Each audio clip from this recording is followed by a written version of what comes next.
All right, welcome to a brand new hour of National Report. We're glad you're here. I'm Shaun Kraisman. I'm Emma Rechenberg. Thanks for joining us this hour. We begin with the Biden administration reviewing the impact of replacing Michigan's Line 5 oil pipeline. There's a study going on right now that, according to White House Deputy Press Secretary Karine Jean-Pierre. For that, we'll bring in Newsmax national correspondent Logan Raddick standing by with the details from the White House. Good morning.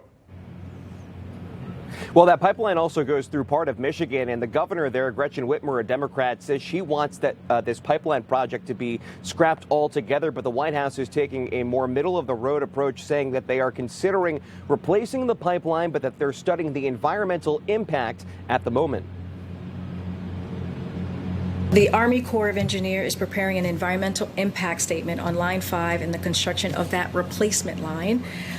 So that is at issue here. The EIS will help inform any additional action or position the U.S. will be taking on the replacement of Line 5. This is consistent with the President Biden's commitment that every infrastructure project, potential pipelines very much included, must undergo a full and fair review that considers the environmental impact that those projects would have. And while the White House says it's studying the environmental impact of this pipeline, the Canadian government is citing a 1977 treaty that says that this could not be taken action. The action could not be taken by the U.S. or any of these states like Michigan to get rid of this pipeline because it is a pipeline that goes between the two countries. Now, Republicans in Congress, they are furious with what they're hearing right now, even the possibility of closing this pipeline. And a few of them actually wrote a statement saying in part, quote, should this pipeline be shut down, tens of thousands of jobs would be lost across Ohio, Michigan, Wisconsin, and the region. Billions of dollars in economic activity would be in jeopardy, and the environment would be at greater risk due to additional trucks operating on roadways and railroads carrying hazardous materials where that is even possible. So not only are the Republicans saying that they're worried about potential environmental hazards from having those trucks on the road, potential spills there, but they're also worried about the potential rise in fuel prices if the White House were to scrap this project. But again, for now, they say they're just studying the environmental impact. No decision has been made yet on whether to halt it or not. National correspondent Logan Raddick joining us live from the White House with the latest on that. Logan, thank you. All right, joining us now is former U.S. Assistant Attorney General and Republican candidate for California Attorney General Nathan Hochman. Welcome to the program. Thank you for joining us in studio. It's always great to have a guest. If we could, we'll just start with where Logan left off in the reporting there. This decision to study the environmental impacts of this pipeline here. Again, no decision has been made from the White House. We've made that clear, and we saw it during the briefing. But could there be legal challenges if a decision ends up being decided? Absolutely. The challenges could be because the U.S. has a treaty with Canada that allows these type of cross-border energy transfers. And more importantly, the Republicans sent a letter to the Pipeline and Hazardous Materials Safety Administration, PHMSA, and asked, is there an integrity issue with this pipeline? Should we actually be worried about it? This pipeline somehow is going to bust. And in January of this year, PHMSA said there are no integrity issues. So the threat to shut down this pipeline is a political threat.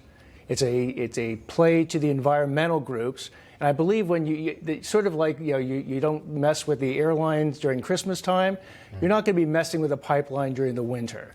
So they will study this. They will appease the environmental groups in doing so. But ultimately, since there are no integrity issues, they will not shut it down. Right, and that was the issue, and I'm glad you brought that up, because the argument on the other side is, well, this could burst into the Mackinac in creating this, big outcry from the Democratic governor, Gretchen Whitmer, within Michigan. But as the reporter was pointing out, she only runs the state. This runs across country lines here. I want to move on to a different topic, and something that kind of got in a heated panel discussion just now, and it's something that's on the mind of many Americans, and that's the Biden mandate, the vaccine mandate for private sector. This recently got stayed by the appellate court. But what's happening right now is the Biden administration, through the press secretaries, continuing to encourage the private sector to go ahead, implement their mandates for the vaccine, despite the court saying, putting on a stay. How do you read that when you have the court saying it could be unconstitutional? Well, the courts have given businesses the ability to go ahead and do what they want as far as a vaccine mandate for their own business. But as far as the federal government doing it, what the Biden administration decided to do is rather than submit some legislation to Congress that could be debated upon, rather than have OSHA use its normal procedure of going ahead and had a notice and comment when they issue a regulation, they bypassed all that and went right for emergency regulations. That is the heart of what the Fifth Circuit down in Louisiana said poses grave statutory and constitutional concerns, is the method that the Biden administration has gone through to do this. Yeah, by going through the executive branch instead of going through Congress. And, you know, attorney generals in Louisiana and also 25 other states have taken note that, hold up, there might be a constitutional issue with that. I know you're running for AG in California here. Talk to me about where this case could be headed. So where this case will be headed is they're doing briefing right now in Louisiana. And as you mentioned before, there's 4 other circuits that will be looking at this issue. At some point, some circuit's going to rule. And you could easily see this case going up, sort of like the Texas abortion case, to the Supreme Court. And I think what the Supreme Court is going to focus on is the mechanism that the Biden administration has done this. If they want to declare this an emergency, if they want to make this a legislative priority, there are mechanisms to do that. Go through Congress, pass a law, go through OSHA, and have the normal notice and comment procedure. But using this emergency sort of bypass mechanism is very problematic, because if you establish this as your precedent, where does it go the next time you have any concern over an emergency in the workplace? That is the problem. All right, we'll leave it right there. Nathan Hochman joining us live in the studio. Nathan, always good to see you. Thank you for that breakdown and analysis. We do appreciate that. My pleasure. Thank you. Hi, Rob Carson here. If you love watching Newsmax, you're really going to love listening to our new podcast. It's called the Newsmax Daily. I host it, and I give you the best briefing of the big news of the day, top newsmaker interviews, and even, yes, a few laughs. I know it's hard to believe. So if you're driving, walking, exercising, just about anywhere, you can connect with the Newsmax Daily with me, Rob Carson.